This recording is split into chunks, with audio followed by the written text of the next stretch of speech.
जब सुने के होई भोजपुरी गाना, बस बजे के चाही गाना।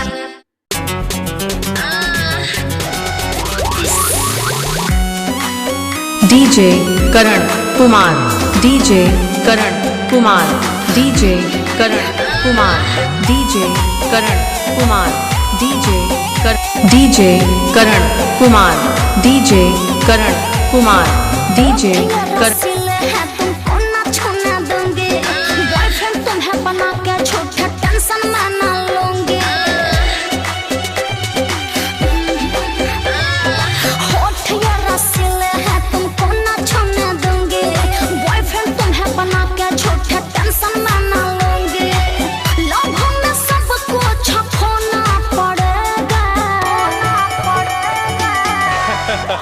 अरे सुनो, ससुरा में सैया संग सोना पड़ेगा, शादी के बाद तुझे रोना पड़ेगा। ससुरा में सैया संग सोना पड़ेगा, शादी के बाद तुम्हें रोना पड़ेगा। कुछ भी बोलते हो। डीजे करण राज, डीजे करण राज, डीजे करण राज, डीजे करण राज, डीजे करण राज।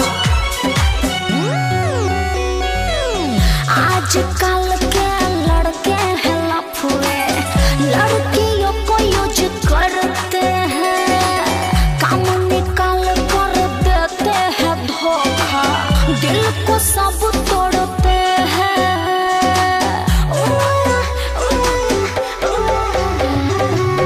आजकल के लड़के हैं लफुए, लड़कियों को यूज करते हैं, काम निकाल कर देते हैं धोखा, दिल को सब तोड़ते हैं। 4 दिन की चांदनी है, मौज तुम उड़ा लो, प्यार वाला ये पल पे दाना खा लो और खिला लो। लड़कों का नखरा यूं ढोना पड़ेगा, प्यार है तो करना ही पड़ेगा। ससुरा में सैया संग सोना पड़ेगा, शादी के बाद तुझे रोना पड़ेगा। ससुरा में सैया संग सोना पड़ेगा, शादी के बाद तुझे रोना रोना रोना पड़ेगा। तो चुप तुम करा देना।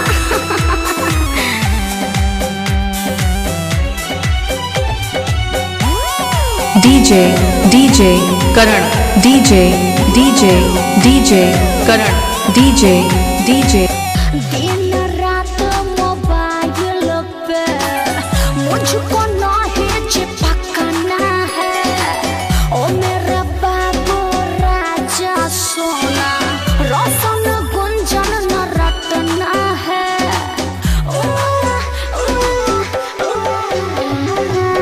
दिन रात मोबाइल पे मुझको नहीं चिपकना है, ओ मेरा बाबू राजा सोना, मारो गुंजन न रटना है। और बाहों में आकर देखो तुम खिलाएगा गुड, क्या फूल जैसे खिल जाओगी, बना रहेगा मूड। एक दूसरे का अखिलेश होना पड़ेगा, क्या समझे? अरे समझना क्या है, जो है वो करना पड़ेगा। ससुरा में सैया संग सोना पड़ेगा, शादी के बाद तुम्हें रोना पड़ेगा। ससुरा में सैया संग सोना पड़ेगा, शादी के बाद तुम्हें रोना पड़ेगा। OMG, ऐसा है क्या? करण डीजे करण, डीजे करण, डीजे करण, डीजे करण, डीजे